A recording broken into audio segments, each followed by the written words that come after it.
आपने अगर पेटीएम का फास्टैग अपनी गाड़ी के ऊपर लगाया है तो क्या वो फास्टैग चलेगा या बंद हो जाएगा? आप लोग पेटीएम का वॉलेट यूज कर पाएंगे या नहीं यूज कर पाएंगे? आप उससे यूपीआई पेमेंट कर पाएंगे या नहीं कर पाएंगे? आप अगर एक दुकानदार है और आपके दुकान में वो पेटीएम का साउंड बॉक्स है जिसके अंदर से आवाज आती है कि इतने रुपए प्राप्त हुए, उस साउंड बॉक्स का क्या होगा? क्या वो आपको बदलना पड़ेगा या वो चलता रहेगा?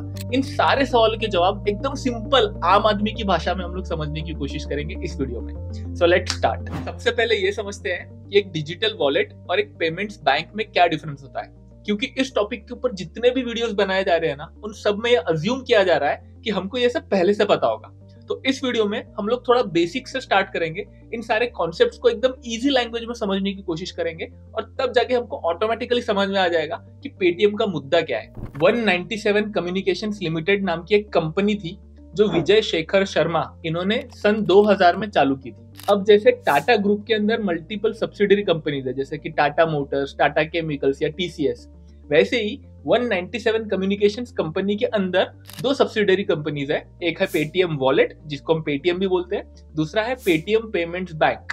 यहाँ पे हमको ये समझना जरूरी है कि ये दोनों अलग अलग एंटिटी है लेकिन इनकी पेरेंट कंपनी सेम है।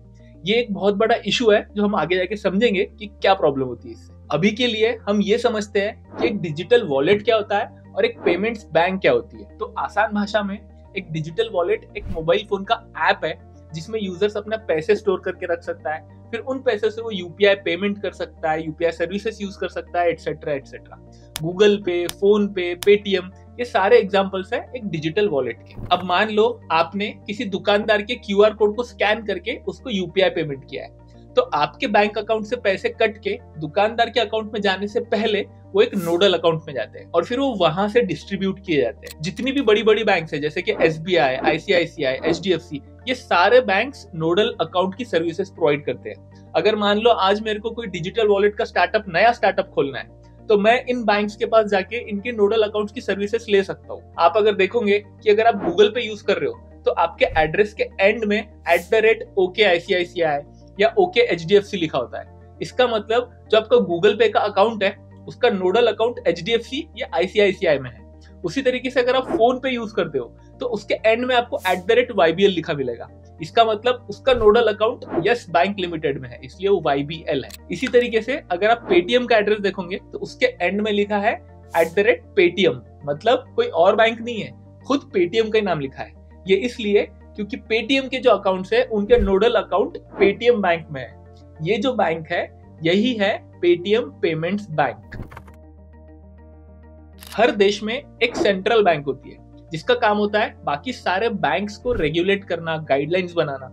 हमारे देश में वो काम है आरबीआई का, रिजर्व बैंक ऑफ इंडिया। ये हमारे देश की सेंट्रल बैंक है। तो आरबीआई की ड्यूटी है कि वो सारे बैंक्स को रेगुलेट करे, सबके लिए गाइडलाइंस बनाए। ऐसा नहीं है कि कोई भी कभी भी उठ के अपनी बैंक खोल सकता है, हमको पहले आरबीआई से परमिशन लेनी पड़ती है। आरबीआई लाइसेंस देता है तभी हम अपना बैंक खोल सकते हैं। तो ये जो एसबीआई है, एचडीएफसी है, ये सब ट्रेडिशनल बैंक है।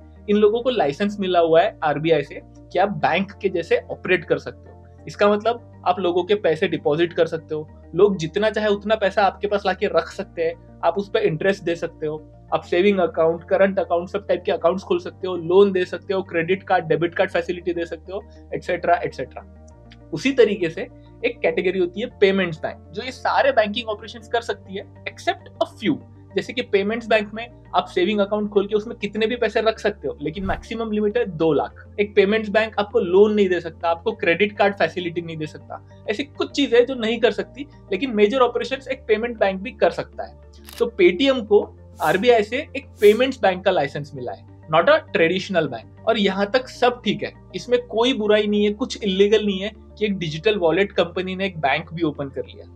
इवन इंडिया पोस्ट जो है उनका भी एक पेमेंट्स बैंक है, एयरटेल का भी पेमेंट्स बैंक है, एयरटेल पेमेंट्स बैंक। तो और भी लोगों ने पेमेंट्स बैंक खोले, पेटीएम सिर्फ अकेला नहीं है। प्रॉब्लम शुरू होती है इसके आगे।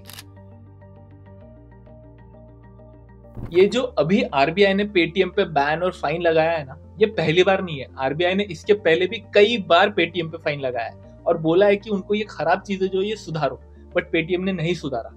इसीलिए आरबीआई ने अभी अपनी रिपोर्ट में लिखा है कि Paytm is a persistent non compliant. पर क्यों ये सब, ऐसा क्या किया है पेटीएम ने? तो पहला सबसे बड़ा इशू है आरबीआई को कि पेटीएम ने केवाईसी कंप्लायंस नहीं किया। केवाईसी का मतलब होता है नो योर कस्टमर्स, मतलब ये हर बैंक की ड्यूटी है कि वो किसी आदमी का अकाउंट खोलने से पहले, उनको सर्विसेज प्रोवाइड करने से पहले उनका केवाईसी करे, मतलब उनकी बैकग्राउंड वेरिफिकेशन करे, उसकी आइडेंटिटी चेक करे कि वो सच में जिस नाम से अकाउंट खोल रहा है, जो वो बता रहा है कि मैं ये इंसान हूँ, वो सच में वही इंसान है क्या।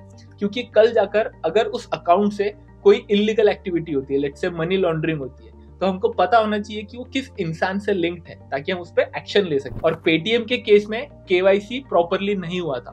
कुछ केसेस में एक पैन कार्ड पे हजारों अकाउंट ओपन थे। मतलब आप सोचो कि एक पैन कार्ड के ऊपर 1000 से भी ज्यादा अकाउंट खुले गए हैं, और उन अकाउंट्स में अगर कोई इलीगल एक्टिविटी होती है तो हम किसको पकड़ेंगे। इसीलिए आरबीआई को मनी लॉन्ड्रिंग का भी डर था। मतलब पेटीएम मनी लॉन्ड्रिंग नहीं करेगा, लेकिन ये जो इलीगल अकाउंट्स खुले हैं, जिनका केवाईसी प्रॉपर नहीं हुआ है, इनका यूज करके मनी लॉन्ड्रिंग की जा सकती है। अब जहां मनी लॉन्ड्रिंग आती है वहां पे ईडी भी इन्वॉल्व हो जाता है। इसीलिए आपने न्यूज में देखा होगा कि ईडी भी पेटीएम के केस में इन्वॉल्व है। आरबीआई के इंस्पेक्शन में ये तक पता चला है कि पेटीएम वॉलेट के जो 35 करोड़ कस्टमर्स है, उसमें से 31 करोड़ अकाउंट्स इनऑपरेटिव है, मतलब बंद है, वो एक्टिव नहीं है। सेकेंड बड़ा इशू है साइबर सिक्योरिटी थ्रेट।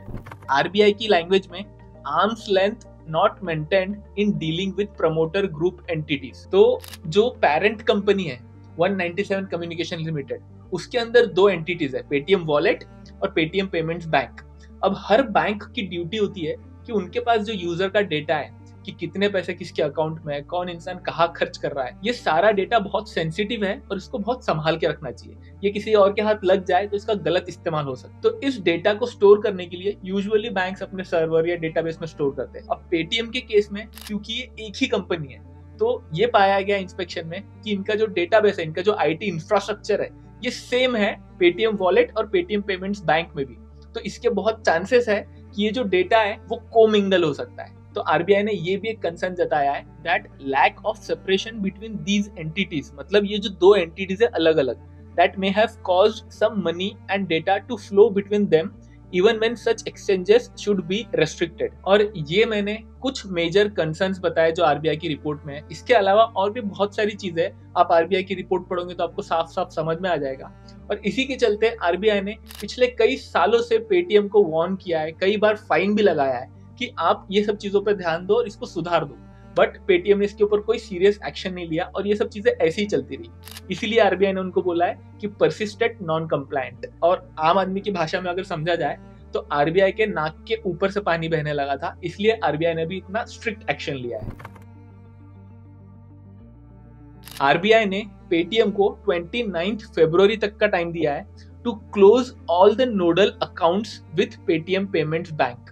इन शॉर्ट, पेटीएम पेमेंट्स बैंक को बंद किया जाए और जितने भी तुम्हारे ट्रांजैक्शंस उसके थ्रू हो रहे थे, या तो उसको किसी और बैंक में ट्रांसफर कर दो या तो फिर वो बंद हो जाएंगे। अब मान लो कि आपका अकाउंट किसी बैंक में है, आप वहां पे रेगुलरली पैसे जमा करते हो, अब अचानक से वो बैंक बंद होने वाला है, तो ऑब्वियसली अब उसमें आप एक टाइम के बाद पैसे ऐड नहीं कर पाओगे क्योंकि बैंक ही नहीं रहेगा।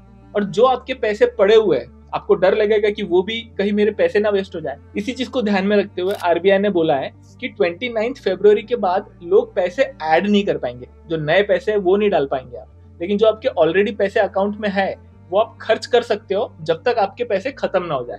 एक बार खत्म हो जाए फिर आप नए पैसे ऐड नहीं कर पाओगे। इस चीज को दो पार्ट्स में समझते हैं। पहला पार्ट, जो दुकानदार लोग हैं जिनके दुकान पे वो साउंड बॉक्सेस लगे हुए पेटीएम के कि इतने रुपए प्राप्त हुए, उन लोगों का क्या होगा।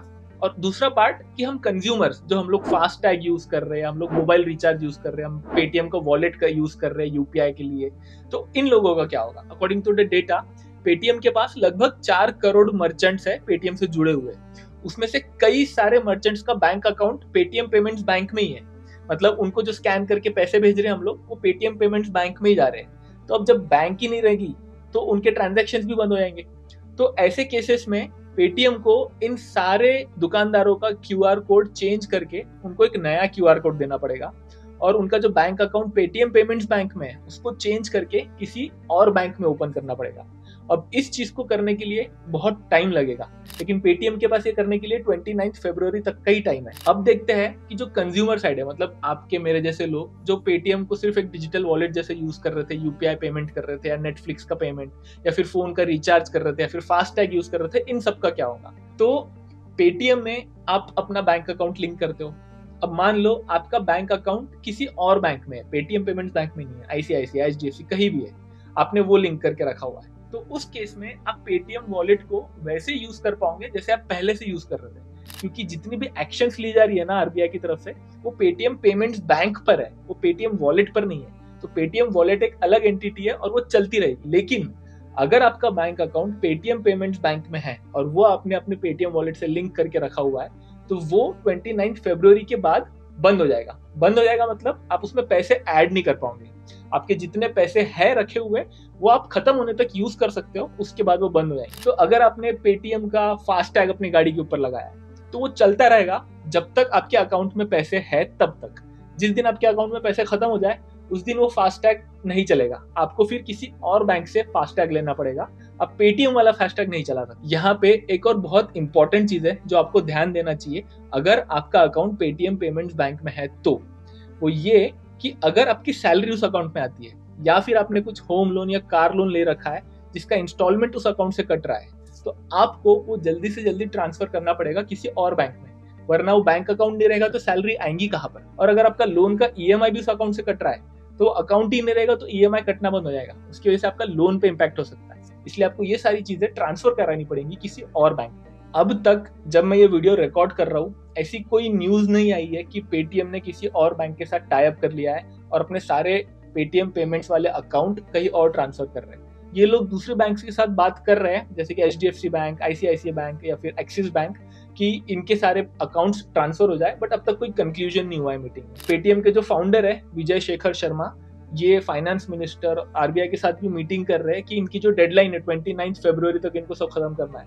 इसको एक्सटेंड किया जाए, बट इसके ऊपर भी अब तक कोई कंक्लूजन नहीं आया है। तो आने वाले कुछ दिनों में ये सब न्यूज आने वाली है कि इनका एक्सटेंड हुआ है टाइमलाइन या पेटीएम ने किसी बैंक के साथ टाई अप किया है सारे अकाउंट्स ट्रांसफर करने के लिए। तो अगर आप पेटीएम के मर्चेंट हो या आप पेटीएम के यूजर हो, आपके सारे सब्सक्रिप्शंस, होम लोन्स चल रहे हैं, तो ये सारी न्यूज आपके काम की है। आने वाले कुछ दिनों में आप बस देखते रहना कि क्या अपडेट्स है, क्योंकि इस चीज का आपके ऊपर इम्पैक्ट हो सकता है।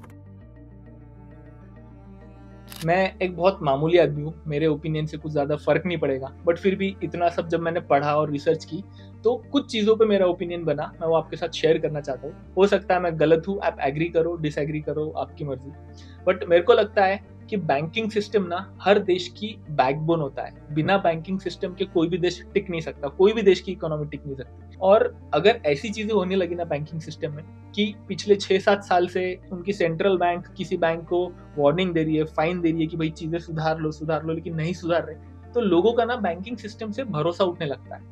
जैसे कि हमारे पेरेंट्स है ना, वो लोग अभी भी डिजिटल पेमेंट या फिर वॉलेट ये यूज नहीं करते क्योंकि उनको डर लगता है। वो अभी भी जाके बैंक की लाइंस में खड़े रहते हैं पैसे जमा करने के। वो लोग एटीएम से पैसे निकालने में भी डरते हैं, वो लोग जाके बैंक से कैशियर से पैसे लेंगे। तो उन लोगों को भरोसा नहीं है इन सब चीजों पे। और जब ऐसी न्यूज आती है ना तो हमारे पेरेंट्स की जनरेशन तो छोड़ो, हमारा भी भरोसा कम होने लगेगा बैंकिंग सिस्टम से। आज अश्नीर ग्रोवर या फिर जो बाकी फिनटेक इंडस्ट्री के जो लोग हैं वो लोग सपोर्ट कर रहे हैं पेटीएम को और बोल रहे हैं कि आरबीआई ने बहुत स्ट्रिक्ट एक्शन लिया है, आरबीआई अगेंस्ट है टेक्नोलॉजी एंड इन्वेंशन के।